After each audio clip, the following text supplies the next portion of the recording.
previewing the Bengals Vikings battle and discussing J.J. McCarthy's injury. That's on tap for today, Thursday, September 18th on Bleav in Vikings, presented by FanDuel. And I'm your host, Mike Wobschall, honored to be joined today by a former Minnesota Viking and former Cincinnati Bengal, Solomon Wilcots. Solly is the host of Bleav in Bengals, and he's someone who I've interviewed before back in my days with the Vikings.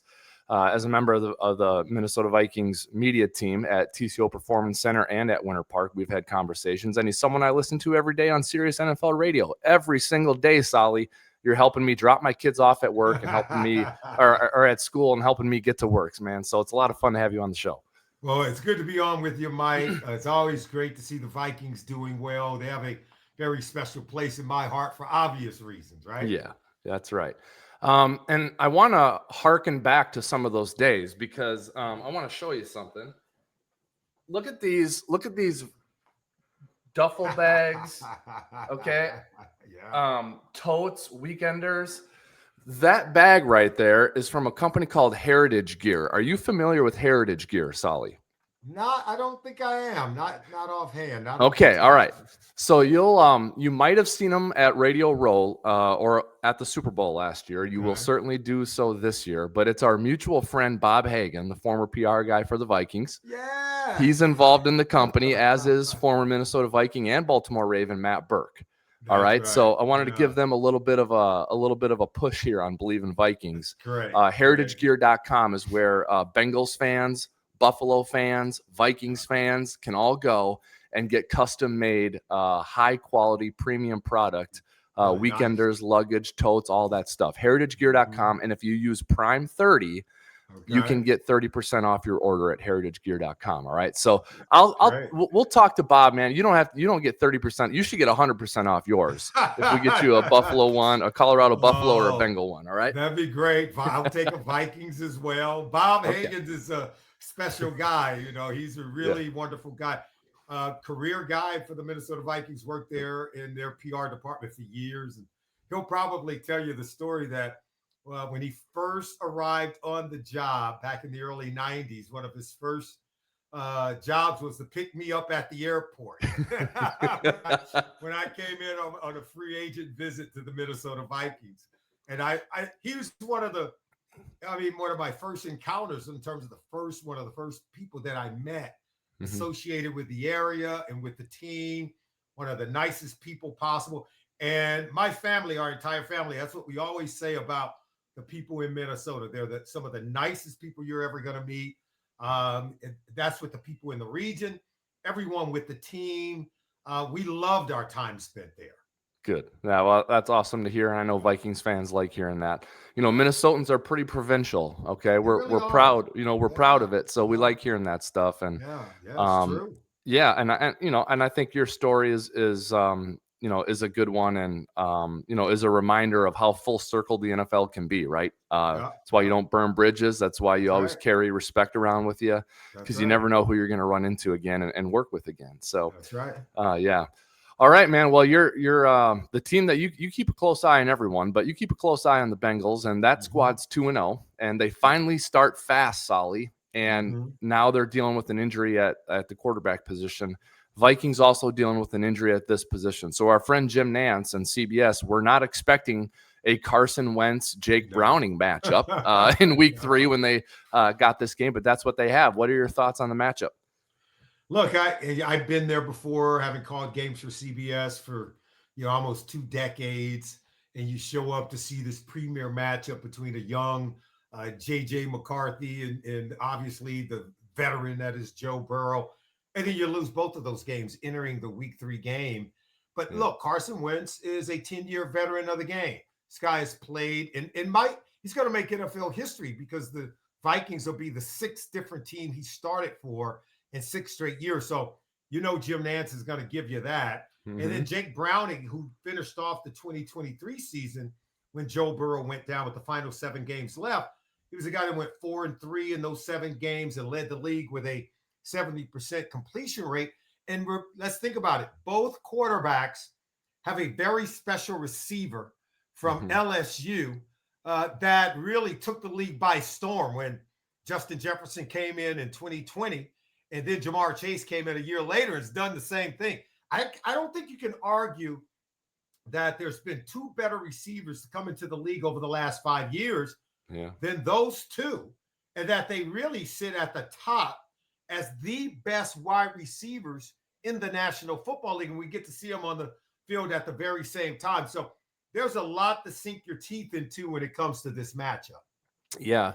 Talk to me about Jake Browning a little bit, Solly, because I left the Vikings in 2019, which was Mm-hmm. before Jake Browning was there. But Jake Browning was on campus there for the Vikings and Yeah. was someone I know from my buddies who I still stay in touch with. He was not a cast off or a throwaway. He No. was someone that they looked at as like, this guy can Yeah. play. And I don't remember exactly the details of how he got out of Minnesota and wound up in Cincy, and that doesn't matter now. But tell me what you've Yeah. seen from Jake, because this is not the first time he's had to step in and play. No, he did so, as I mentioned, in 2023. And when he did step in, he looked good. Now, Yeah. can they do everything that they potentially could do with Joe Burrow? No, he's not Joe Burrow. Joe Burrow is a transcendent player, but Jake Browning's plenty good. If you go back, trace him, he was coming out of high school. He was a highly ranked player coming out of Folsom High School, where his teams were prolific in terms of state championship teams playing in California, went to the University of Washington, where he played very well at a very high level.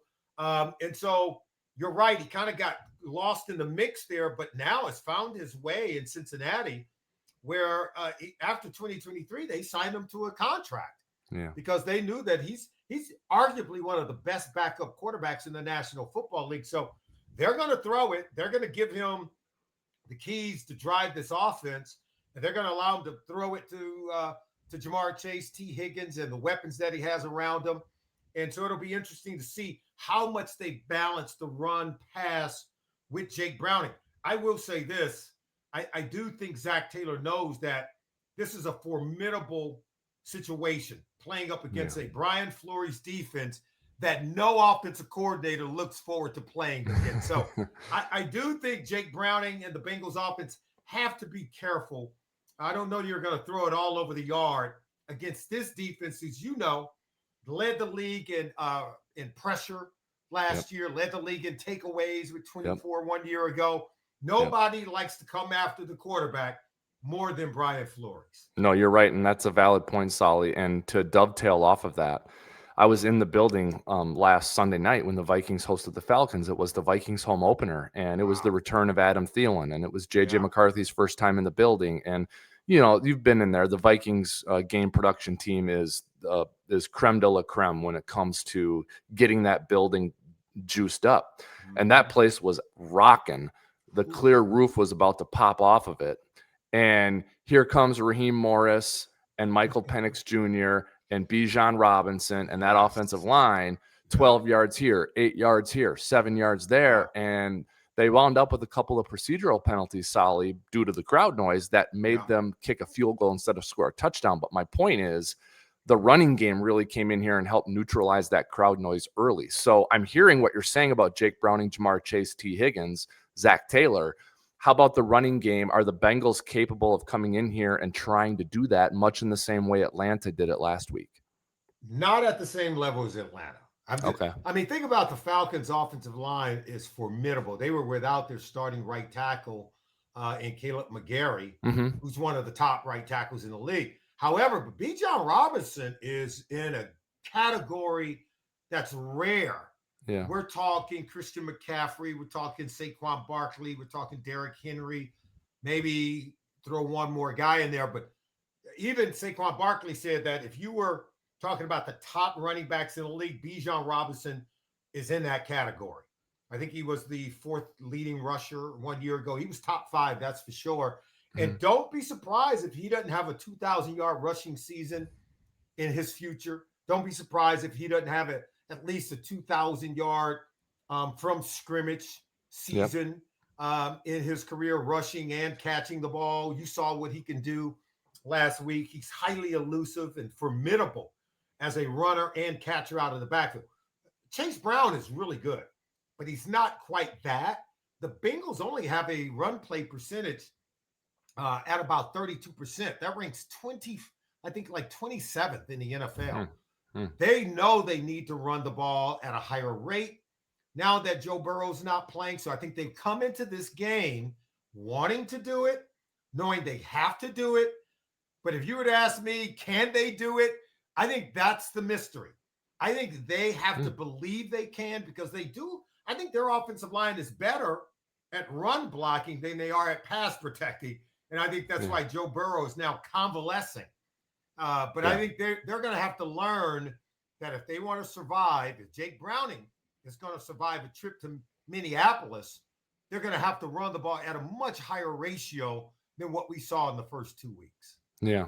Last one on this side of the ball, and then we'll talk Vikings offense. But you mentioned Brian Flores, and I think to the more to the layman, Solly, to someone who doesn't dive into film, let's say, but they're listening to this podcast and they're a Vikings fan, they hear, oh, Brian Flores, really aggressive, loves to pressure the quarterback, multiple looks. So could you peel the layer back a little bit as someone who played defense in the NFL? Yeah.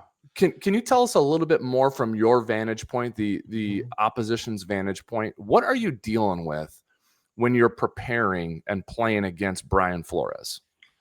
So you guys remember a guy by the name of Mike Zimmer? You bet. Everybody knows Coach Zim. And remember, Zim was really good for using the linebackers to mug the A gaps. We would call it double A blitz. Sometimes he would just mug it, what we mean, fake like you're blitzing the double A, and then both linebackers drop out. What you're trying to do is get them to slide the protection, try to get the lineman to be more focused on the center. But then when you pull those guys out, here comes a free rusher off the edge. Yeah. How many times have we seen the Vikings do that with Brian Flores, whether it's Andrew Van Ginkel, whether it's, Jonathan Grenard. And, I mean, it could be Ivan Pace is mugging the blitz. They've got multiple guys. So what I'm trying to explain to you, you saw an early glimpse of that with Zim's defense. And now Brian Flores does it at a whole nother level, because he'll go zero blitz. And that means they won't have a safety in center field, because they're dedicating a lot of assets to pressuring not just the quarterback. They put pressure on your offensive line to decipher who to block, who to let go, who's the most immediate threat, how do we coordinate it. And most of the times, the opposing offensive line screws it up.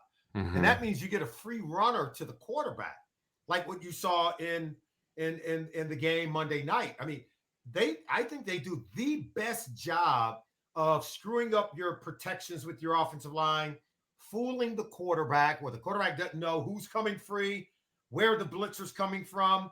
Are they blitzing? Do they drop more guys than they're bringing, right? And you saw them do this. Remember the game over in London last year against Aaron Rodgers and the Jets? If you can fool a 20-year veteran quarterback like Aaron Rodgers, who got the pick six, right, to Andrew Van Ginkel, that if you could do that to Aaron Rodgers, of course you could do it to a Jake Browning. Of course you could do it to a Michael Penix Jr. Of course you can fool Caleb Williams, some of these other young quarterbacks. And you have to be you remember, I remember when Sam Darnold was playing for the Jets and he was playing against the Patriots. Brian Flores was the defensive coordinator then. Sam Darnold notoriously mentioned, I'm seeing ghosts. He said it. We don't like players to mention that out loud. Keep that to yourself. But he was honest. Yeah. That's the I think that's the problem.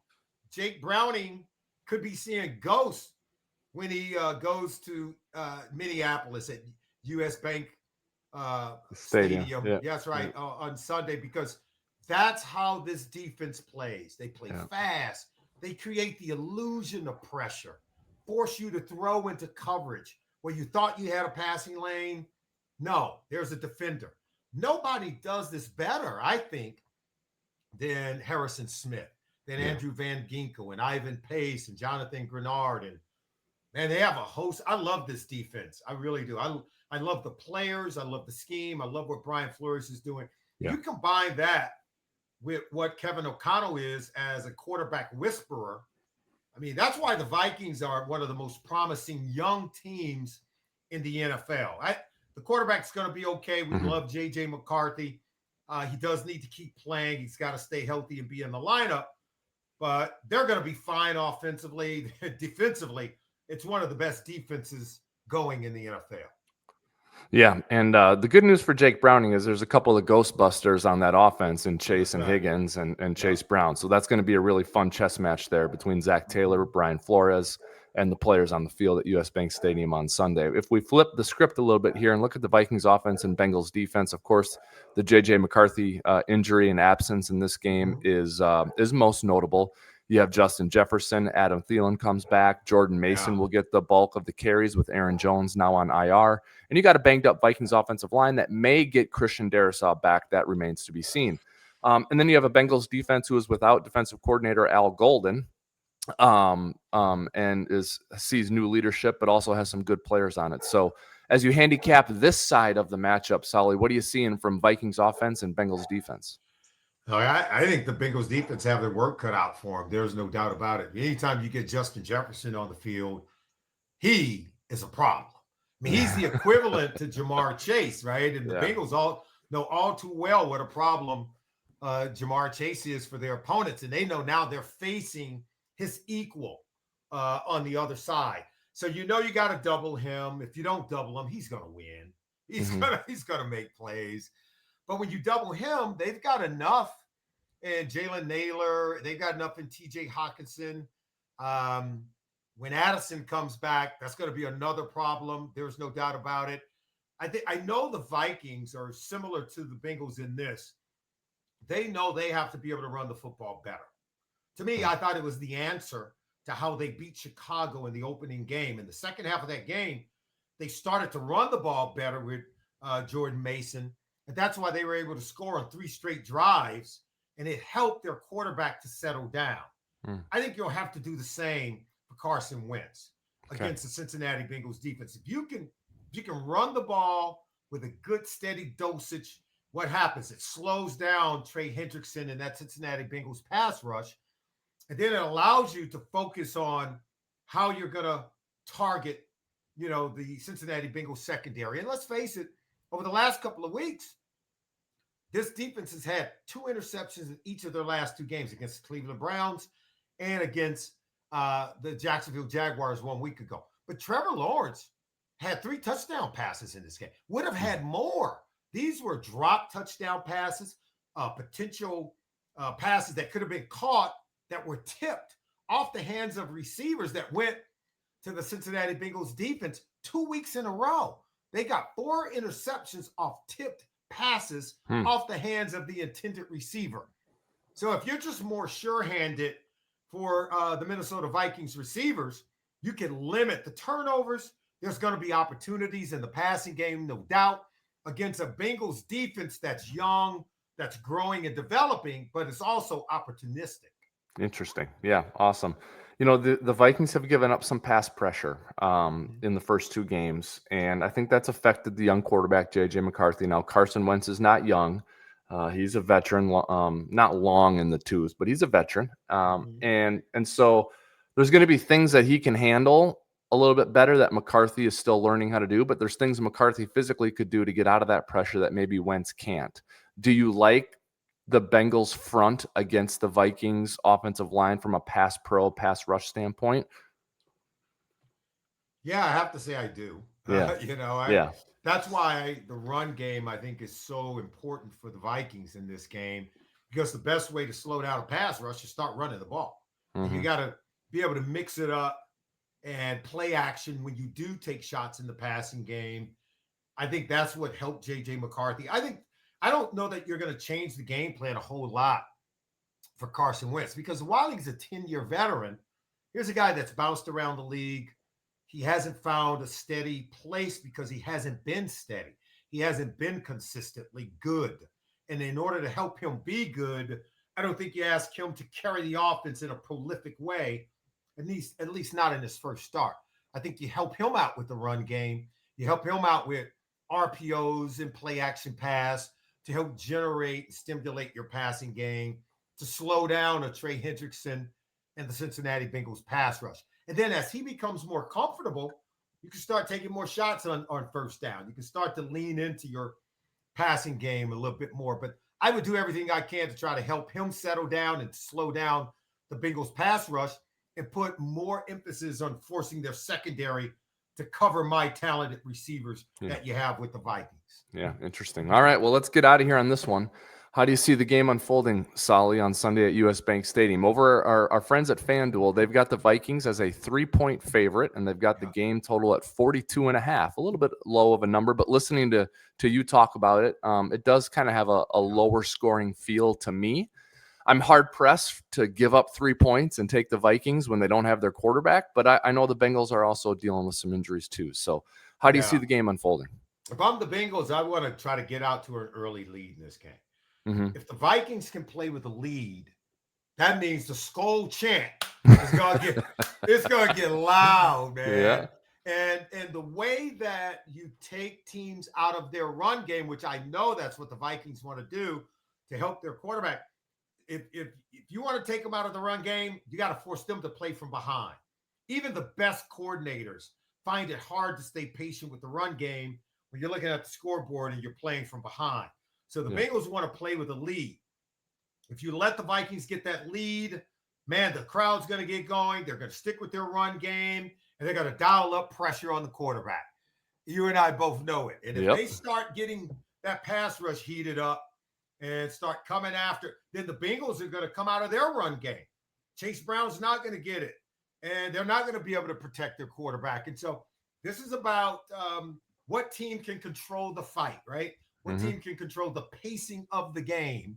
And that's going to be hard to do, I think, for the Cincinnati Bengals team playing on the road, who's already challenged with a low percentage of run plays. They want to get that percentage up. How do you do that? You got to play with a lead. Yeah, be interesting to see it. We'll both be watching it on Sunday, and maybe we can connect and share some thoughts on what we thought happened in the game.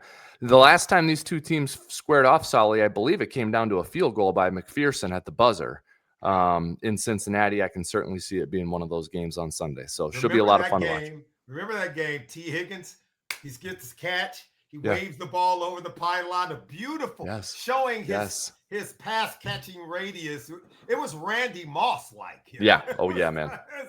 And Jamar Chase didn't finish that game healthy, and they put it on T. Higgins, showing that he's a 1A when asked to be.